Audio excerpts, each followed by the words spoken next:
Assalamualaikum warahmatullahi wabarakatuh.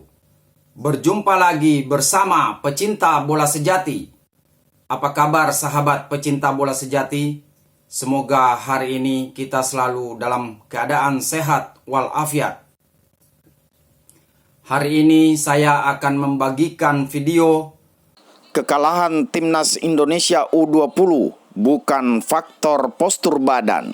Untuk mengikuti informasinya lebih lanjut, mari kita simak videonya bersama-sama. Analisa dari pertandingan kedua Timnas Indonesia U20 di Piala Asia U20 melawan Uzbekistan yang berakhir untuk kemenangan Uzbekistan dengan skor 3-1. Dengan hasil akhir ini berarti sudah dipastikan Timnas Indonesia U20 gagal lolos dari fase grup, yang berarti tidak akan bisa bermain di Piala Dunia U20 yang akan diselenggarakan rencananya di Chile.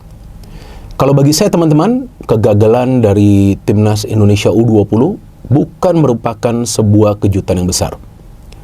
Karena jika teman-teman mengikuti konten yang saya sering buat di channel ini tentang Timnas Indonesia U20, sudah beberapa kali saya katakan bahwa Timnas Indonesia U20 membutuhkan keajaiban untuk bisa lolos dan bermain di Piala Dunia U20. Bahkan saya juga menambahkan, jika Timnas Indonesia U20 bisa lolos dari fase grup, maka itu saja sudah merupakan keberhasilan. Karena seperti juga yang saya jelaskan, bahwa saya sudah melihat permainan yang tidak meyakinkan dari tim ini, mulai dari pertandingan terakhir di babak kualifikasi Piala Asia, yang pada saat itu lawan Yemen. Kelihatan banget tidak ada kerjasama yang baik di antara para pemain yang bisa mereka pertahankan secara konsisten selama 90 menit. Kalau dua pertandingan lainnya di babak kualifikasi itu kan lawan Maladewa dan juga Timor Leste ya, dua tim yang lemah. Jadi ya wajar Indonesia bisa menang telak dan permainannya lebih dominan. Tapi lawan Yemen, bermain di tanah air, justru Indonesia yang ditekan.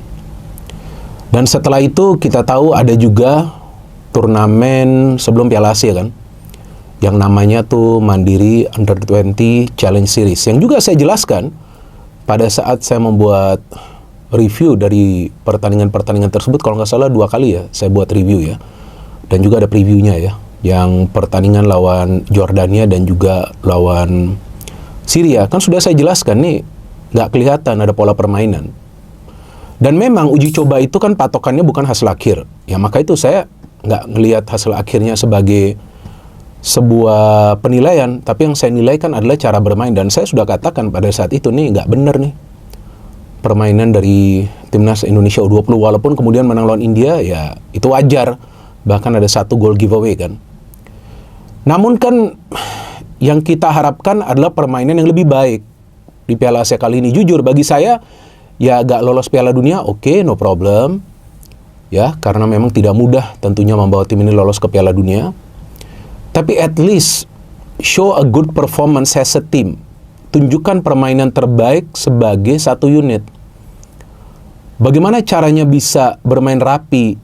Bermain rapi itu artinya bermain mengandalkan yang namanya rencana permainan. Kalau yang namanya rencana permainan itu artinya strategi yang nanti masuk ke taktik permainan.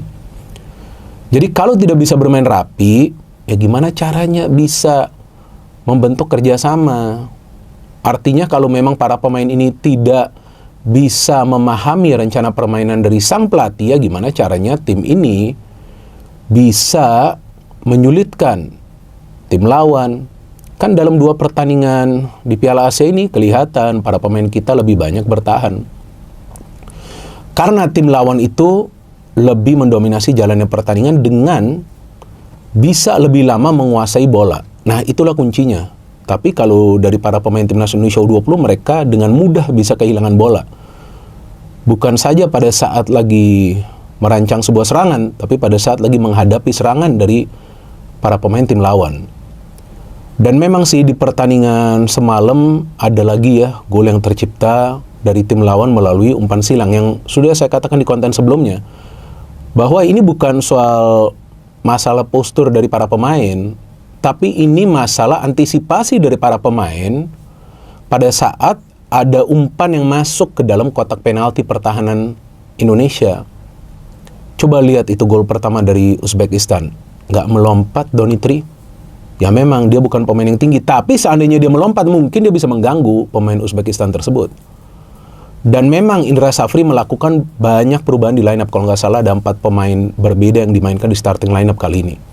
Bagus juga ya, paling tidak memberikan chance kepada pemain lain. Dan pemain yang salah satu perubahan dilakukan di lineup yang menurut saya bagus ini adalah dimainkannya Marcelinus Amaola ya. Bagus ini pemain. Kan dia juga yang memberikan assist kepada Jens Raven ya. Ini memang pemain bagus yang masuk sebagai pemain pengganti di pertandingan sebelumnya. Good player. Jadi seperti yang saya katakan, pemain-pemain kita ini sebetulnya nggak jelek secara individu. Tapi kalau mereka tidak bisa bermain secara tim, ya gimana caranya? Mau menyulitkan para pemain tim lawan kalau mainnya secara individu. Dan sepak bola itu bukan dimainkan berdasarkan determinasi, tetapi dimainkan berdasarkan visi.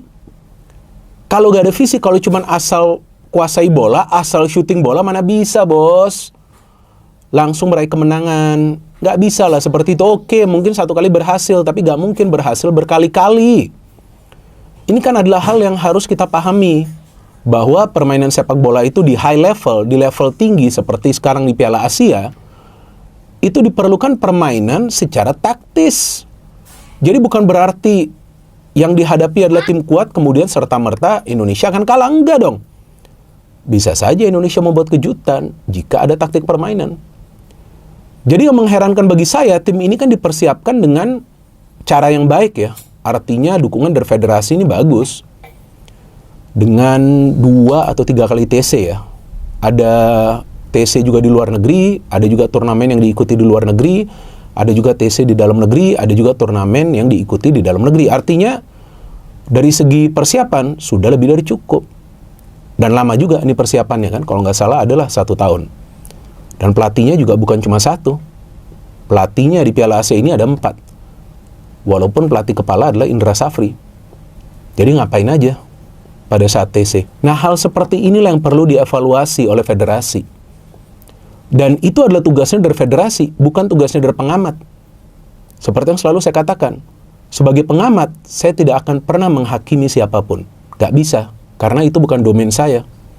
Tapi itu adalah domainnya dari federasi. Jadi federasi yang perlu mengevaluasi Timnas Indonesia U20 yang gagal lolos ke Piala Dunia, bahkan gagal lolos dari fase grup, dan juga mengevaluasi jajaran pelatih. Apa yang mereka lakukan sehingga tim ini dalam tanda kutip permainannya kayak tim Tarkam. Walaupun lagi-lagi saya ulangi dari segi fighting spirit top. Perlu kita apresiasi para pemain dari Timnas Indonesia U20. Tapi seperti yang tadi saya katakan, bahwa determinasi saja tidak cukup di sebuah pertandingan sepak bola, apalagi di level tinggi. Dan memang lebih banyak peluang yang diciptakan oleh para pemain Timnas Indonesia U20 di pertandingan ini. Tapi poinnya bukan soal peluang yang diciptakan, poinnya adalah juga bisa bertahan secara benar. Walaupun Indonesia memulai pertandingan ini dengan strategi defensif yang menurut saya sebetulnya nggak salah juga. Karena ya Uzbekistan memang adalah tim yang kuat. Tapi kalau defensif itu sampai nunggu di dekat kotak penalti, itulah yang bahaya. Karena itulah yang akan memberikan ruang dan waktu bagi para pemain Uzbekistan untuk bisa membentuk irama permainan mereka. Padahal Indonesia yang lebih awal loh menciptakan peluang itu. Kalau nggak salah itu Evandra yang punya 1 shot on target. Tapi Uzbekistan dengan peluang on target pertama langsung mencetak gol melalui umpan silang juga. Jadi apakah memang tidak ada arahan dari para pelatih kepada para pemain kalau nanti seandainya ada umpan silang lagi?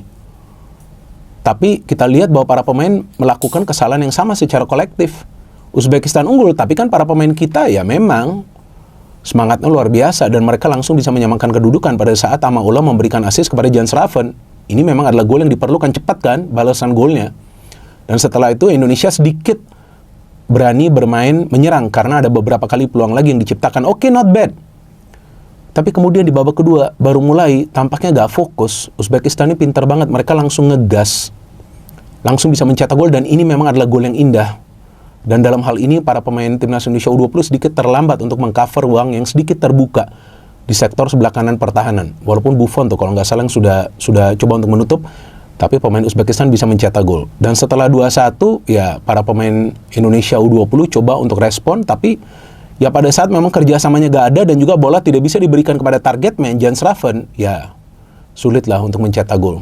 Dan memang ada 4 peluang berbahaya yang diciptakan oleh para pemain Indonesia U20. Di antaranya ada 2 dari luar kotak penalti dan 2 dari dalam kotak penalti. Salah satunya itu gol dari Raven, dan Jens Raven hanya 1 kali mendapatkan suplai bola dan hanya mendapatkan 2 peluang. Yang pertama dia cetak gol, yang kedua bola rebound itu dia gagal melakukan finishing sebelum pertandingan berakhir. Tapi kemudian Uzbekistan bisa kembali mencetak gol dari corner. Lucu juga ini bagi saya. Masa gak ada sih pemain yang bisa melompat? Iqbal tuh out of position. Padahal Iqbal ini kan adalah center back. Dan dia sebetulnya sudah salah itu di pertandingan pertama pada saat dia membelakangi pemain dari Iran. Tapi apakah tidak dilihat oleh para pelatih dari Indonesia U20? Kesalahan yang dia lakukan kemudian memberikan dia instruksi lagi. Nah, ini yang saya nggak tahu karena saya kan tidak kenal orang dalam nih dari Timnas Indonesia U20. Tapi hal seperti ini perlu dipertanyakan oleh federasi kepada jajaran pelatih. Kenapa? Dan itu hal yang wajar menurut saya. Karena kalau bagi saya sih ini adalah kekalahan yang memalukan. Walaupun memang Uzbekistan adalah tim yang kuat, karena cara kemasukan golnya itu seperti para pemain Indonesia U20 itu gak paham bagaimana caranya untuk defend dengan benar. Sedikit beda dengan para pemain Uzbekistan yang tahu bagaimana mereka harus ngepres para pemain Indonesia. Meskipun mereka juga sedikit kewalahan dengan determinasi dari para pemain Indonesia U20. Jadi saya pikir dalam hal ini kita juga sebagai supporter ya perlu bijak untuk menanggapi kegagalan dari Timnas Indonesia U20 dan perlu melihat garis besarnya. Garis besarnya itu adalah pembinaan pemain usia muda yang tidak berjalan dengan baik karena tidak atau belum bisa menghasilkan banyak pemain yang berstandar Asia. Karena kita lihat bahwa walaupun para pemain yang sekarang berada di dalam skuad, ada beberapa yang memang nantinya ya layak juga untuk bisa bergabung dengan timnas senior, tapi tidak banyak. Palingan ada Donny Tri, ada Jens Raven, ada Welber Jardim, ada Amaola, ada juga Tony Firmansyah. Jadi gak banyak. Nah, artinya pembinaan pemain usia muda kita ini juga perlu dibenahi oleh federasi supaya nanti next generation, ya kan, nanti kan akan ada generasi baru juga nanti. Nah, itu harus lebih baik daripada sekarang. Karena kan yang diharapkan adalah regenerasi nih. Jadi kalau saya melihat permainan dari Timnas Indonesia U20 di ajang Piala Asia kali ini, kelihatan para pemain itu tidak bisa bermain di level Asia. Kalau di level ASEAN kan bagus, mereka kan menjadi juara walaupun bermain di tanah air. Tapi ya oke lah permainannya pada saat itu. Perlu saya akui juga meskipun karena ada Jens Raven juga itu menjadi juara.